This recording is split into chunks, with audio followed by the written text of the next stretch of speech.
Hi everyone, it's Rebecca at the Flower Room in Dover, New Hampshire. I am here because I've made a video before about making garlands, but I really didn't walk you guys through it. So I thought maybe we would do that today. I have one more to make for this wedding and put some flowers in it. So I thought we would do that together. So you're probably not going to see a lot of my face in this video because I think it's more important that you see what my hands are doing. So let's get started. So today I am working with spool wire. And sometimes it's called paddle wire, mostly because it's on a different shaped spool. This is a 24 gauge spool wire, and it is painted green for two reasons. So it is painted green so that it doesn't show up in the flowers and in the greenery as much, and it is also painted green to keep it from rusting. So it is a Florist wire specifically. I'm working with both silver dollar and with seeded eucalyptus. You can see the difference between the two. What I'm going to be doing for this garland, it's going to be a really kind of a thin and wispy garland, is using those two in unison. So I'm going to start by just winding that wire around once, twice, and then I'm going to bring the piece of wire that I started with kind of up a little bit and wrap that back around it and then down. Because the wire is now going in both directions being wrapped that way, it's less likely to pull out. So now I can start adding more pieces. I pre-cut a bunch. It's always a good idea to do that when you are making garlands, because if you have to stop every time you need a piece and cut it, that's just a lot of work. You might as well have them cut beforehand. And this garland is going to have about an 8.5 foot length when we're all done.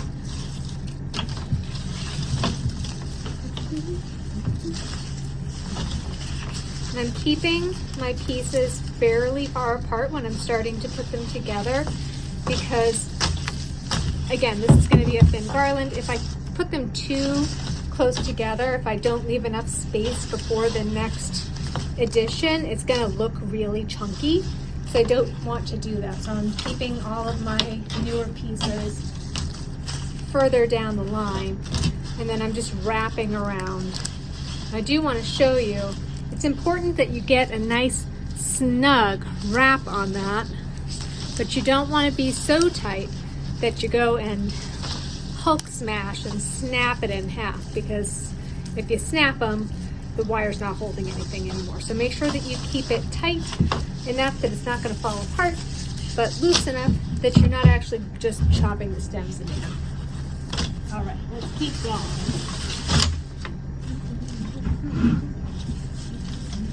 I'm going as slow as I can for you.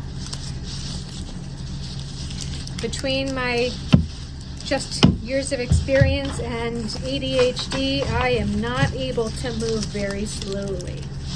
So I'm going to just be as good with this as I can be for you. If you have questions, leave them in the comments. I am happy to answer them for you.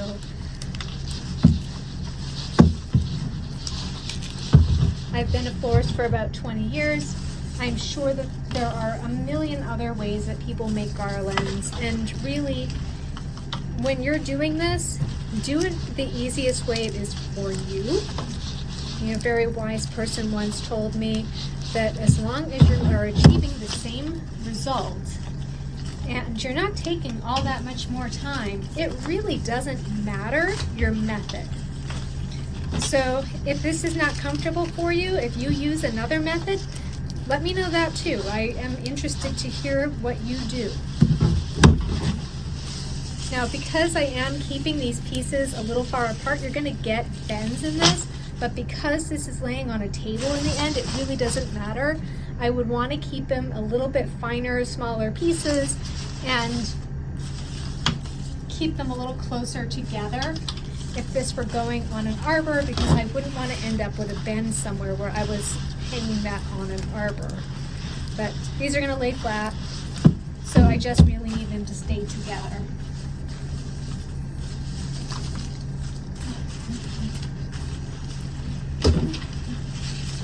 And you're always going to have spots that are a little bit thinner. If you're putting flowers in, it really doesn't matter. You can always go back afterward and kind of glue a piece here or there if you've got a really thin spot. Don't worry too much about it. Just keep going. Do the things you got to do. Get to the end and then look at it as a whole and see if there are changes that you would like to make, rather than worrying about every single thing as you are going along. I tend to wrap 3 times. There's no science to that. It's just my method. It's what I like to do. So if you do that differently, totally fine. All right. I'm going to speed up the video here just a little bit so you can see me do this, but you don't have to watch every single second of this in real time. So I'll see it when I'm done with this and we start putting the flowers in.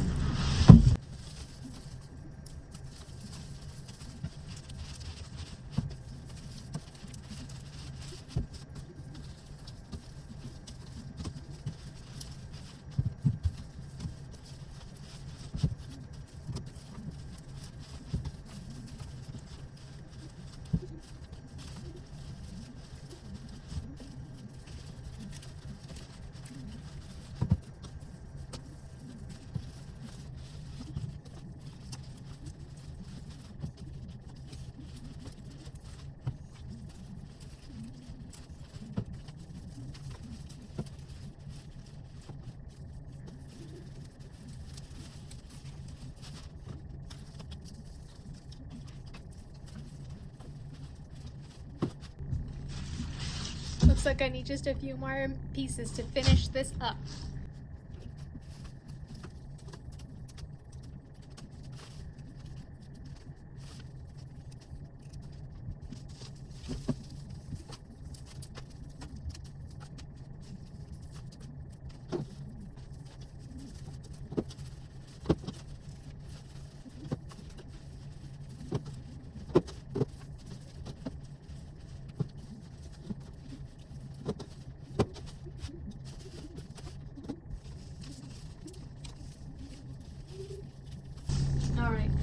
As we get to the end of the garland, I need to turn it around so that it doesn't have this unfinished end. So let's turn this whole thing around so that you can see what I'm doing.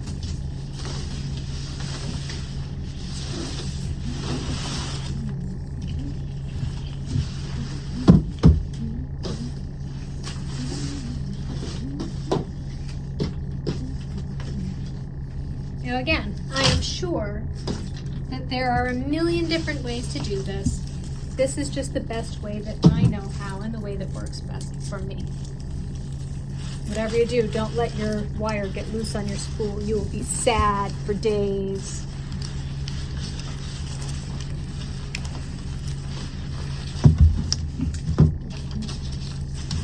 I've got a couple more passes and then I'm going to turn it around so that the last few pieces face this way.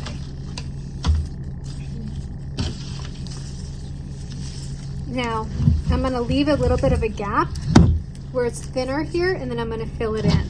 So I'm going to bring my wire up and through some of the leaves there, and I'm going to wrap around, and then I'm going to come down and make sure that I'm well connected to the other part.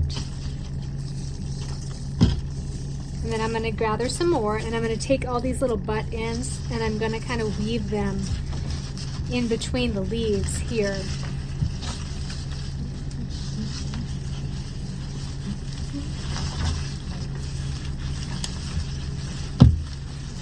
You can always kind of weasel them in a little bit further and a little bit better when you're done.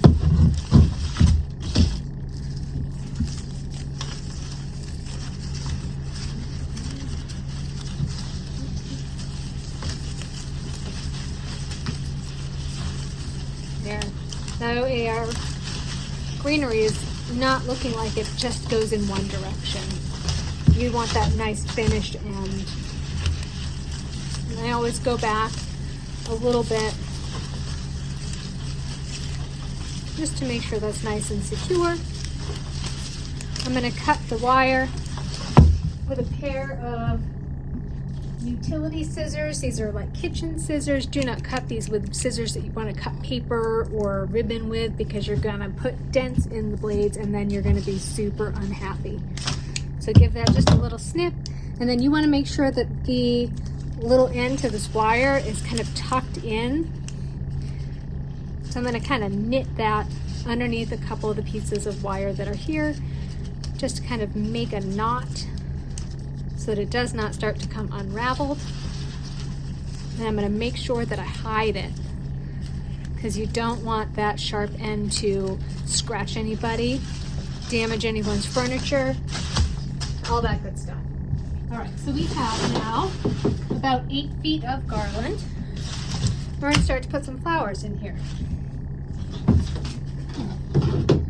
I'm going to start with some of this pretty white lisianthus.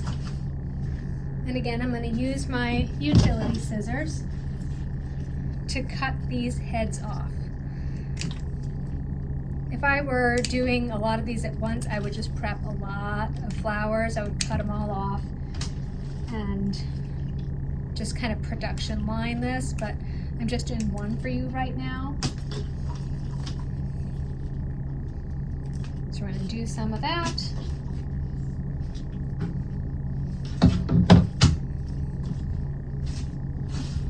And I'm using, it's a floral adhesive. So this is one of the things that's been really hard to get during the pandemic. This floral adhesive is usually something that we buy in these little tiny tubes. And they are 39 grams. So this is what we would normally use, but they're really hard to get. So where I only have maybe 8 tubes left, I don't want to just use all of that on something when I'm going to do a lot of work all at once. So I was able to get my hands on some of these big boys right here, these enormous cans, and these are 8 ounces of floral adhesive. Now just know that this floral adhesive is also a rubber cement type product. It is an epoxy, but it does have natural latex in it.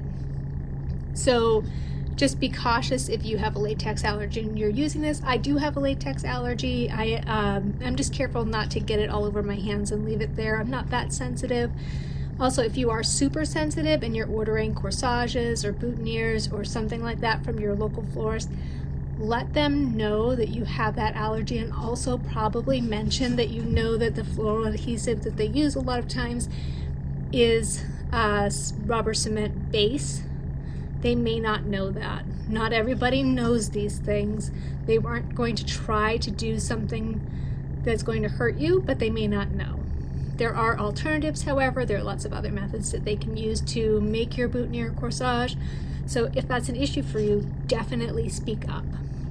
So we have decided, I'm going to age myself here, that these garlands, they're not tube worthy. We're going to use this.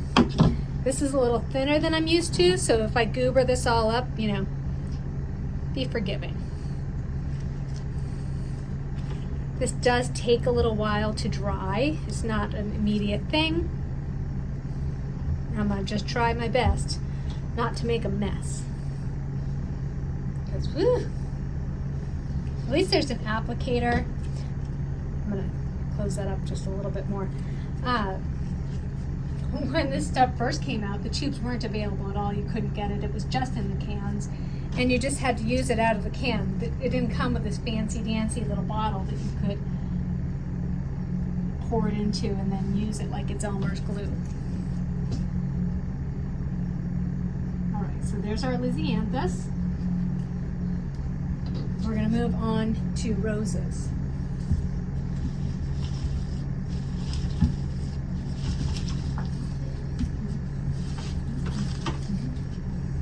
These roses are pretty thick. I'm going to use a pair of pruners. Just cut their little heads off.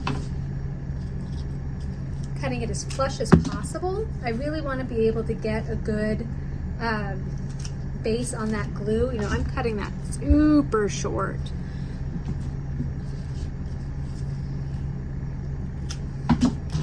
So there are those. You can also put glue on something and then let it sit, let the air touch it for a little bit, and that'll help it to dry more quickly once you put it on your garland, but you don't have to. Either way, it's going to dry.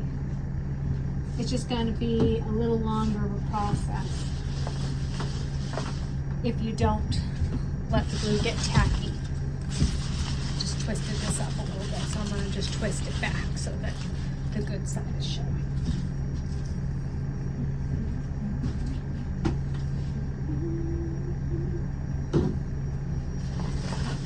Again, because this is sitting on a table, I didn't really need it to be good on the bottom. I just need it to show well on one side. Okay, so there's our roses. I'm gonna add some pretty dahlias.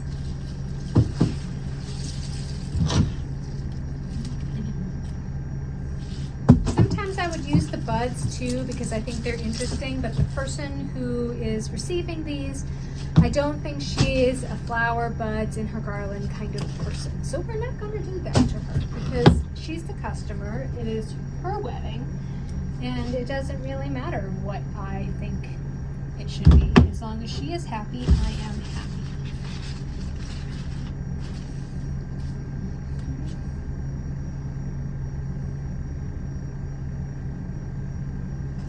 I'm trying not to be wasteful with the glue, but I want to make sure I get a good enough amount on there that it adheres. And you'll notice that I'm giving it just a little bit of a twist, just to make sure I get lots of good contact points. All right, what is next? Mums.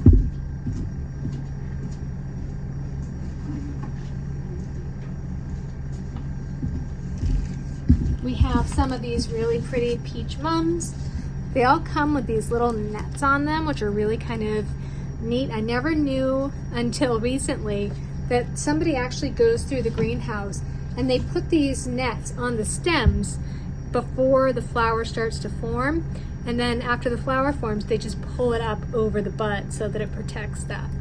But you just pull those off, flap it up, and they are gorgeous. I know not everybody loves mums. I'm just a flower lover. There aren't flowers that I just don't like. I just think that every flower has its appropriate place, and that maybe chrysanthemums aren't for every situation. But I love them here. They have this just really great, like, antique-y, peachy color.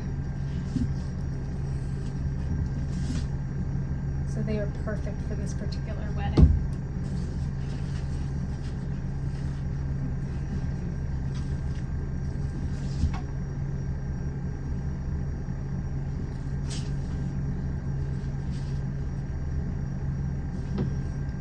All right, so we've got that. Now I'm just gonna go get us some little spray roses, and that's gonna be it.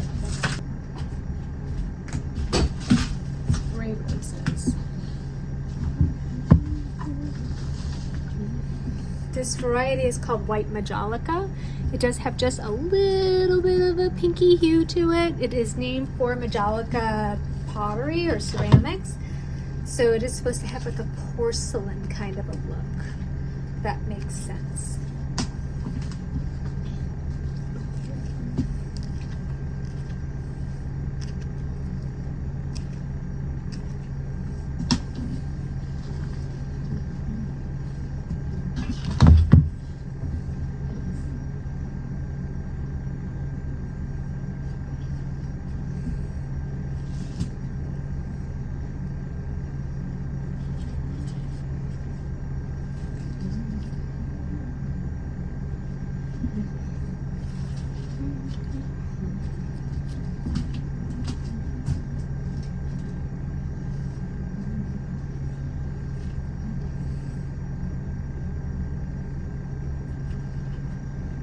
I like to make little groupings of flowers and not have everything be super symmetrical.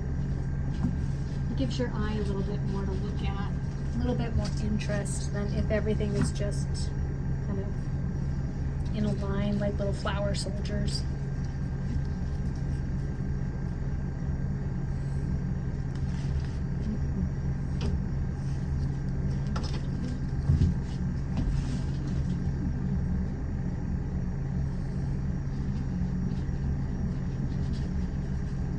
All right, and that is that.